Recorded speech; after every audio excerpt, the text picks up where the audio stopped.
રામને કોઈ પરીક્ષામાં 800માંથી 600 માર્ક્સ આવે છે તો રામને કેટલા ટકા માર્ક્સ આવશે અથવા તો કેટલા ટકા એને આવશે? તો એને 800માંથી છે 600 માર્ક્સ આવે છે, એટલા માટે આપણે 100 ધારી લેવાના. તો 100માંથી હોય તો કેટલા ટકા આવે? 100માંથી જોઈએ આપણે. એની માટે આપણે ચોકડી ગુણાકાર કરવાનો. સૌપ્રથમ 600 ગુણ્યા આપણે 100 કરવાના.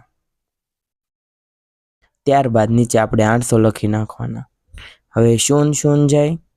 હવે આપણે 8 હોય અને આપણે ભાંગીએ તો આપણે તોડીએ તો 2 ગુણ્યા 2 ગુણ્યા 2 એવી રીતે પણ લખાય.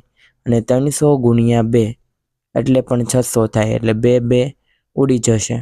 ફરીવાર 300ના અડધા કરશું આપણે 150 ગુણ્યા 2. ફરીવાર 2 2 ઉડી જશે. હવે 150ના પણ ફરીવાર અડધા કરવાના. 150ના અડધા કરીએ તો 75 થાય. ફરીવાર આપણે તો 75 છે એ જવાબ સાચો આવશે.